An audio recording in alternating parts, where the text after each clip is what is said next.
Olá, galera, sejam muito bem-vindos ao meu canal Química Pura. Meu nome é Valentino e no vídeo de hoje abordaremos alguns conceitos, exemplos para que criem o entendimento do que ocorre na verdade dentro das ligações químicas, ok? Então, antes de mais nada, é necessário, e eu sempre costumo dizer, a importância desses três tópicos que falaremos agora. Então vamos lá, preste bastante atenção.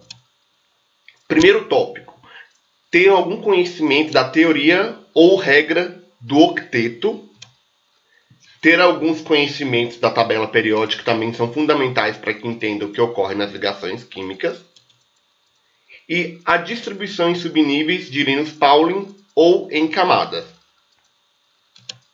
Vamos lá. Primeiro tópico, teoria do octeto.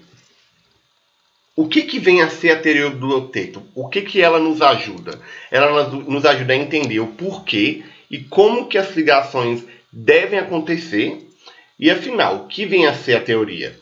A teoria, ela rege que, para que um átomo se torne estável durante a ligação química, independente de qual for ela, ele deve possuir na última camada 8 elétrons. Essa última camada ela pode ser chamada de camada mais externa ou camada de valência, ok? Conhecimentos da tabela periódica. Olha aí a tabela periódica, a famosa tabela periódica. Então, a tabela periódica ela é muito utilizada e nas ligações químicas ela tem uma grande importância. Por quê? Na tabela temos aqui essas colunas, que nós chamamos elas de famílias, e temos essas linhas, que nós chamamos de períodos. Aqui, por exemplo, nessa coluna 1, conhecida como 1A, nós temos aqui os alcalinos, os metais alcalinos. A2, alcalinos terrosos. Aqui, ó, são os elementos de transição, que são metais em transição. A3, que é família 3A, 4, 4A e assim sucessivamente. Peraí, por que eu estou te dizendo isso? É só para a gente criar um conceito para facilitar e identificar o tipo de ligação que esse elemento vai realizar com a ajuda da tabela. Por exemplo, esses elementos aqui, dessa coluna 1A ou 1, por que eles estão aqui? Eles estão alinhados dessa maneira, que é uma maneira organizada, porque todos esses elementos aqui, na sua última camada, ou na camada mais externa, eles possuem um elétron. Na 2, na coluna 2, 2 elétrons. Na coluna 3, 3 elétrons. 4, 4 elétrons. E assim sucessivamente. Com exceção do hélio, que é um gás nobre, ele só possui 2 elétrons na última camada. E o hidrogênio também, que vale ressaltar, ele possui um elétron, e ele é o único elemento de toda a tabela periódica que se torna estável com 2 elétrons. No mais, todos esses elementos eles se tornam estáveis com 8. O que acontece? Esses elementos aqui estão separados também de acordo com o que eles representam. Por exemplo, temos aqui os metais, temos os ametais e os gases nobres. Então, para ressaltar, os elementos que pertencem à família 1A, 2A, 3A, não que seja obrigatoriamente uma regra, mas eles têm uma forte tendência em perder os seus elétrons. Já os elementos que estão destacados em amarelo, que é a família 5A, 6A e 7A, não que seja também obrigatoriamente uma regra, mas eles têm uma grande tendência em ganhar elétrons. Já os elementos que estão aqui, no meio desse destacado vermelho e amarelo, são os elementos 4A. Esses elementos, como eles têm 4 elétrons, eles têm uma grande tendência nem em perder e nem em ganhar, e sim compartilhar elétrons, com exceção dos gases nobres, eles já possuem 8 elétrons na última camada. Aqui do lado, no canto superior direito, eu deixei para vocês uma forma bem ampla do que acontece em cada célula dessa da tabela periódica. Temos aqui o símbolo do elemento químico. Acima dele, no canto superior esquerdo, temos o número atômico. Do lado, gente, é bastante importante ressaltar que tem a distribuição eletrônica. Só que a distribuição eletrônica tem níveis de camada. Embaixo o nome do símbolo, né, do elemento. E logo abaixo também, do canto direito, canto esquerdo inferior, é a massa atômica. Já que agora a gente tem esse conhecimento sobre um pouco sobre a tabela periódica, tem a distribuição em subníveis de Linus Pauling ou em camadas. Então, Linus Pauling nos trouxe esse diagrama, onde a distribuição vai ser feita de acordo com o número atômico do elemento, e ela acontece dessa maneira, na sequência das setas. 1s2, 2s2, 2p6, 3s2, 3p6, 4s2 e assim sucessivamente. Já em níveis de camadas, que de uma forma orbital, acontece da mesma maneira. Só que, em vez de trabalharmos com níveis e subníveis de Linus Pauling, é trabalhado por camada. Camada K, camada L, camada M, N, O, P, Q. Cada camada dessa suporta um nível máximo de elétrons. Resumidamente, vou mostrar para vocês que é a mesma coisa. Peguei, por exemplo, o sódio, que é um elemento que pertence à família 1A. Se ele está na família 1A, consequentemente, ele tem que ter um elétron na última camada. Olha a distribuição dele. Ele tem 11 elétrons.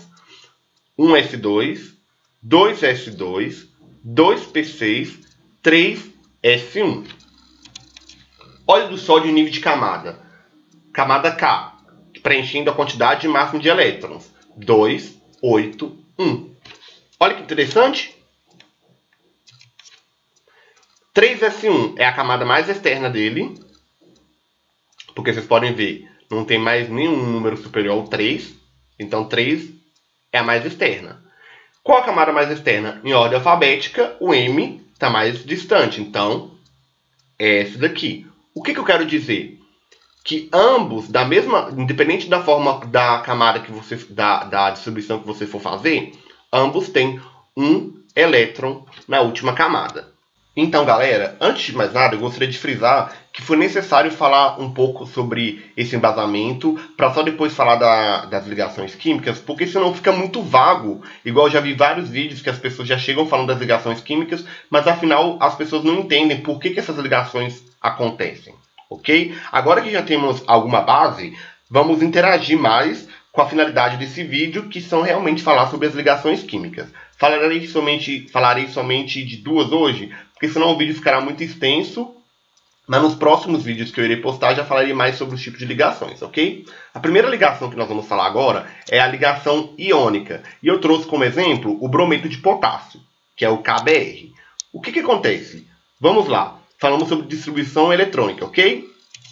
Olha que bacana. A distribuição eletrônica do potássio, do K, é 1s2, 2s2, 2p6, 3s2, 3p6, 4s1. O potássio está localizado na família 1A, então a tendência dele é ter um elétron. A tendência não, ele tem um elétron na camada de valência. Olha ela aqui, 4s1, é a camada mais externa. O bromo, ele tem 1s2, 2s2, 2p6, 3s2, 3p6, 4s2, 3c10 e 4p5. Ele está localizado na família 7A. Logo, ele terá 7 elétrons na camada mais externa. Olha aí para vocês verem. 4s1. E o bromo, ele tem 2 níveis 4. Tá vendo? Temos um 4 aqui, um 4 aqui. O que faremos então? Somaremos somente a quantidade de elétrons. 2 aqui, mais 5 aqui, 7. De uma forma estrutural, vai ficar dessa maneira. O K, ele não tem um elétron na camada de valência? Olha ele aqui. O bromo não tem 7?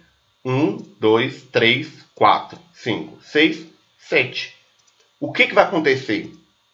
Eu disse para vocês que os elementos têm uma tendência em perder e ganhar elétrons ao compartilhar. Nesse caso, o K está na família A, então tem uma forte tendência em perder esse elétron. E o bromo está na 7A, ou seja, ele tem uma forte tendência em ganhar elétron. Então, a eletrosfera do bromo, o que vai fazer? Vai puxar esse elétron para ele. Então, o K ele vai doar este último elétron para o bromo. Como que vai ficar, então?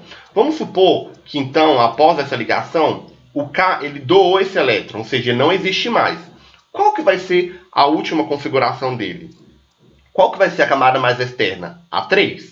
3s2, 3p6. Correto? Quantos elétrons que ele terá na última camada? 2, mais 6 aqui, 8. O potássio estará estável. O bromo ele já tinha 7 elétrons na última camada. Mais um que ele ganhou do potássio, 2 mais 5, 7. Mais um aqui, 8. Então, ambos os elementos estão estáveis. Próximo tipo de ligação química, ligação covalente. Trouxe para vocês aí o NH3. O que acontece? Eu disse para vocês que os elementos têm uma grande tendência em perder, em ganhar elétrons. Só que, não, como disse, não é exatamente uma regra. Pode acontecer também o compartilhamento de ligações, que é justamente o que acontece na ligação covalente. Olha só, o nitrogênio ele tem 7 elétrons na última camada. Perdão, ele tem 7 elétrons na sua distribuição. 2, mais 2, 4, mais 3, 7. O hidrogênio ele tem 1 elétron. E como disse, ele é o único elemento que se torna estável com 2 elétrons. Pelo fato de ele possuir somente esse subnível S que comporta 2 elétrons. Então vamos lá. Estruturalmente falando, essa é a última camada e o hidrogênio só tem essa. A estrutura desses elementos vai ficar assim. Ele não tem 5 elétrons na última camada? Olha aqui. 2 mais 3, 5. O hidrogênio só tem 1. 1, 2, 3. O que acontece? O hidrogênio ele não pode doar esse elétron para o nitrogênio, porque senão ele não vai ficar sem nenhum. O nitrogênio ele não vai poder ceder os elétrons dele para o hidrogênio, porque ele precisa ficar estável também. Então, o que vai acontecer? Olha só que bacana. Eles vão compartilhar os elétrons. Ou seja, os elétrons que eles têm serão compartilhados com os outros elementos. Por exemplo, o hidrogênio não tinha 1 e não precisa de mais um elétron para se tornar estável. Olha aqui. Então, ele se tornou estável. 1, 2. Esse hidrogênio aqui, 1, 2. Esse, 1, 2. O nitrogênio não tinha 5, não compartilhou os elétrons, então ele vai usufruir também dos elétrons do hidrogênio. 5, 6, 7, 8. Então, ambos os elementos agora estão estáveis. Então, pessoal, espero que vocês tenham entendido. E peço que curtem esse vídeo, se inscrevam no meu canal e, caso necessário, deixem um comentário, tá bom? Tchau, tchau!